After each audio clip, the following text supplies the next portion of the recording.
স্বস্তিকা ম্যাডামকে নিয়ে অনেক কিছু আলোচনা হচ্ছে। শুধুমাত্র স্বস্তিকা ম্যাডাম নন, আমাদের কলকাতা ইন্ডাস্ট্রি মানে বেঙ্গল ইন্ডাস্ট্রি থেকে শুরু করে হিন্দি মানে বলিউড ইন্ডাস্ট্রি বা আমাদের দক্ষিণ ভারতের যে ইন্ডাস্ট্রি, কোনো নায়িকাই বাদ যান না।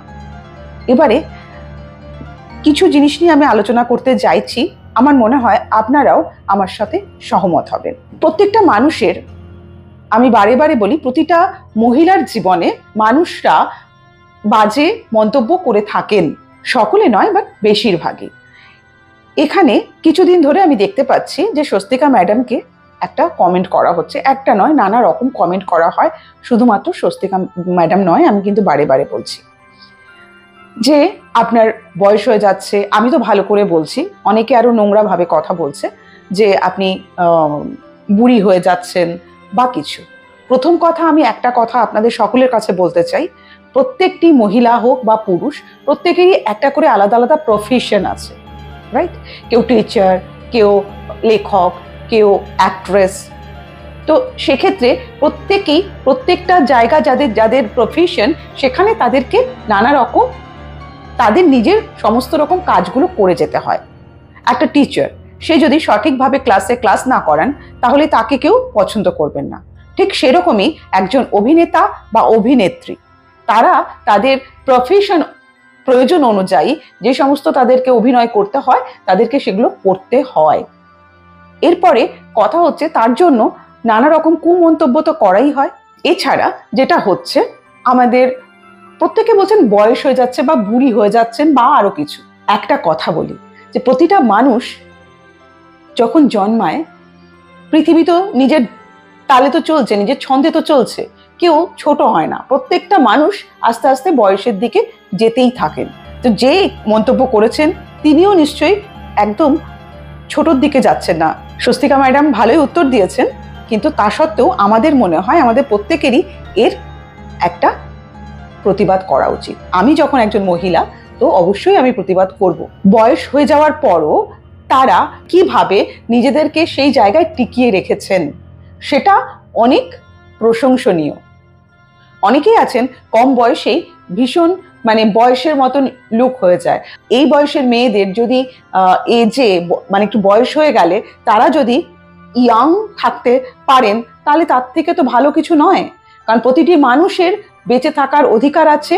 তাদের মন যেটা, সেটা বয়স হতে পারে, শারীরিক বয়স হতে পারে, কিন্তু অনেক সময় মানসিক বয়স বা মনের বয়স হয় না। তো সেক্ষেত্রে সেটা খারাপ কিছু নয়। আর শুধুমাত্র স্বস্তিকা ম্যাডাম একা অ্যাটাক করেছেন তা নয়, সকলকে করা হয়।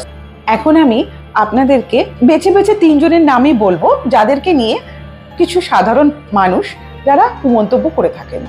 যেমন ধরুন স্বস্তিকা মুখার্জি, তারপরে হচ্ছে শ্রীলেখা মিত্র, আর আরেকজন হলেন ঋতুপর্ণা সেনগুপ্ত। তো আপনারা নিজেরা জানেন না তারা এক সময় কত সুন্দর সুন্দর ছবি বা কাজ আপনাদের কাছে উপহার দিয়েছেন। তারা কত সুন্দর সুন্দর কাজ করেছেন, তারা দেখতে কত সুন্দরী ছিলেন বা এখনো রয়েছেন। হ্যাঁ, এবারে হতে পারে তাদের বয়স আস্তে আস্তে হচ্ছে, তাদের কেন, আমার আপনার প্রত্যেকেরই বয়স হচ্ছে। তো সেক্ষেত্রে এই বয়সের কারো কারোর মধ্যে ছাপ পড়ে যায়।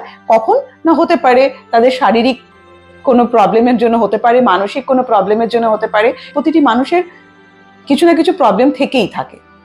তারপর থেকে তার সেখান থেকে ওভারকাম করাটাই মানুষের ধর্ম। যেভাবে যে সুন্দরভাবে তারা একটার পর একটা কাজ করে গেছেন বা করে যাচ্ছেন, সেটা কখনোই অস্বীকার করা যায় না। সেক্ষেত্রে আজকে যারা আজে বাজে মন্তব্য করছেন, তারা কিসের আশায় বা কিসের নেশায় তাদের নিয়ে এরকম মন্তব্য করছেন আমি বুঝতে পারছি না। কি চান, বা আপনারা কি তাদের সমকক্ষ যে আপনারা তাদের গুণ, যাদের যে গুণ রয়েছে সেটা নিয়ে আপনারা বাজে কথা বলছেন?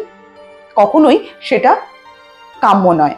আমার মনে হয় যারা শিক্ষিত ব্যক্তি তারা কখনোই অন্যের সমালোচনা করেন না, কারণ দোষ ত্রুটি খুঁত সবকিছু প্রতিটা মানুষের রয়েছে। তাই যারা একটু শিক্ষার অভাব, তারাই কিন্তু কোনো মানুষের নিন্দা চর্চা করে থাকেন। যারা শিক্ষিত তারা কোনো দিন কারোর কোনো নিন্দা করেন না।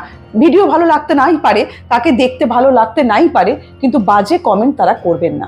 এমন কোনো কারোর কোনো মাথার দিব্যি দেওয়া নেই যে প্রত্যেককেই প্রত্যেকের ভালো লাগতে হবে, ভালো নাও লাগতে পারে, এড়িয়ে চলে যাবেন, দেখবেন না, কিন্তু তাদের নিয়ে কোনো মন্তব্য করবেন না।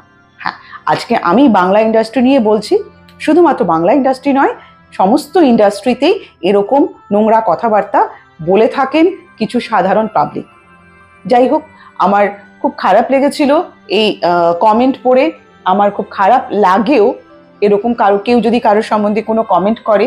হ্যাঁ, আমারও অনেককে ভালো নাও লাগতে পারে, কিন্তু কখনো খারাপ মন্তব্য করার ইচ্ছে থাকে না। তাই আপনাদেরকেও বললাম, রিকোয়েস্ট করলাম, এরকম কারোর বিষয়ে কোনো রকম মন্তব্য আপনারা করবেন না। আজকের ভিডিওটা জাস্ট এই পর্যন্তই। আগামী কোনো ভিডিওতে আবার আমি আসবো। ততক্ষণ আপনারা ভালো থাকবেন। নমস্কার।